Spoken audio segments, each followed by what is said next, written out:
Hello again, it's Lock Noob, and I'm going to start a new series off which I really hope you'll find interesting. So my first question to you is, what do all of these locks in front of you have in common? Well, you might disagree with me, but I think that they are all in some way or another trying to be a clone of the iconic American Lock 1100 series. This is an American Lock 1105. This is a really great padlock. Although you can't find it very easily over in the UK, it's designed for the American market and you can get them on eBay if you look for them, although the postage from the US can be a little bit steep.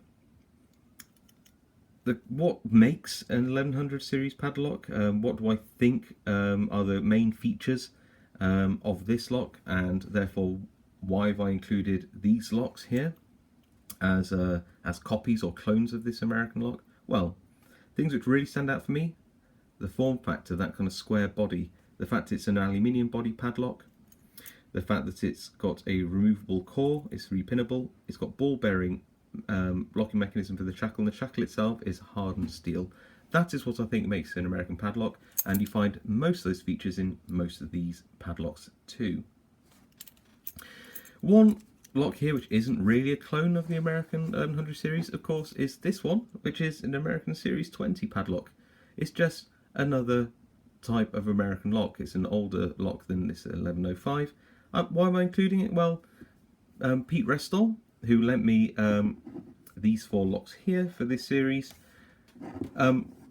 included that Series 20 in the package. It just seemed rude not to include it in this series. It's a great lock. I really want to show it to you. As I go through this series, I will be gutting the padlocks I can gut to show you the differences in the pins. Now, is this all the American Lock clones in front of you? No. There are a number of other ones that I do know of. Ace Hardware in the US do an American Lock clone, and I know there are a number of Chinese brands out there which you can order through all sorts of different channels, and they are also available, but I didn't think they were different enough to include in this series, and they were quite difficult to get hold of as well. Another thing I'm not including is these Lotto or lockout locks. Master Lock and Abus and a few other brands do these lockout locks, and in some ways you could say, well, shouldn't you include those in this series? Well, since I want to try and gut them to show you the pins, and I don't like destroying locks, this lock can't be gutted. It's not designed to get into. It doesn't have a hardened steel shackle, and whilst it does have a similar form factor, it's not aluminium. Basically, I thought this was just too different to include as part of the clone series. What do we have in the series coming up for you? Well, very briefly, because I don't want to spoil the whole series, I have a Master Lock 570, an Abus 7240, a Sesame, which I believe is a Chinese brand, a Squire Sal 40, the Casp 14040, the Brinks Series 612. Should it be in here? It is brass bodied. I'm saying yes. The beautifully coloured Federal 90A, the intriguing Matlock 5025, and as I've said before, the American Lock 1105 and the Series 20. These are all the locks which are in this series. Okay, well, I think it'd be a shame if we didn't take advantage of the camera being on and pick one of these, and to be honest with you, it's probably worth picking and talking about the Master Lock 570. Is it strictly an 1100 series clone? Short answer, no, not really. Okay, it does have a few of the features. Ball bearing mechanism inside. I've got the key here, so I can show you what I mean by that.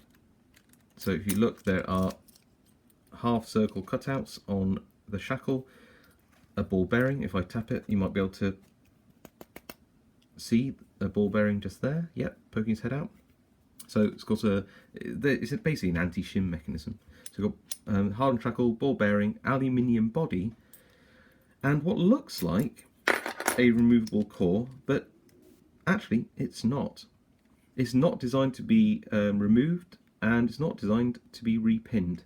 You can look at some videos where people have cut these up, and there are a few around, but essentially what you have to do is drill out this this pin here. I think it's probably a file down grommet. Slide out that core, but even when you do have it out, it's not easily taken apart to get the pins out. So why really did I include it in the series? Well, when it's advertised and it looks all shiny on a website, it just looks very much like the American lock. Hopefully, as we go through the series, you'll see that it really isn't up to scratch. It's not really anything like the American 1100 series, which is slightly ironic because Master Lock Company own American Lock. Oh, the irony. So, let's have a go at picking this. I'm going to use a Southwold Max. They call it medium hook. It's definitely a shallow hook, really. It's the Southwold Max 7B, I believe. So, nice shallow hook. I'm going to use a thin down L wrench in here.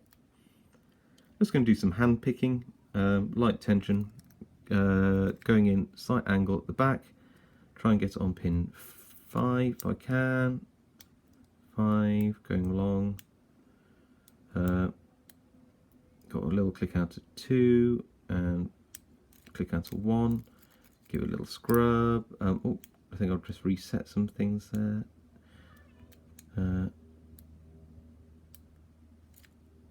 Trying to get on pin 5. 4 is set. I think I just give them a little scrub, these pins. And on 2, I was on 2. Yep. Go back to 5. Oh, 5 wants to do something, I think. Can't feel 5, but it's there. Here we go on 5. 5. 2. Go back in. Oh, it looks like, if I can show you, we've entered a false set. So I think there might be some shallow spools in there. So let's have a see who is giving some counter rotation. Just going along. It feels like pin 3 might have been. Pin 2 as we picked. There we go, and that's pin 5 at the back. Just hanging on with the tiniest of slithers there for you. Okay. So, do I think this is a terrible lock? Not really. It's got you know, it's reasonable, but it's just not very well finished. That's one thing I want to also comment on with this Master Lock 570.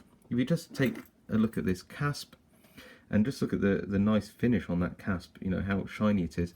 When you actually handle this Master Lock, you actually get sort of shiny fingers, dirty fingers. I don't think they've actually lacquered the aluminium at all. So yeah, it's perfectly okay. It's not bad, but as you'll see as we go through the series, it isn't really up to the standards of the American 1100 series. So next time I see you, we'll pick out another one of these beautiful locks. We'll pick it, we'll gut it, we'll have a little chat about it, and we'll move on to the next one. Okay, catch up with you next time.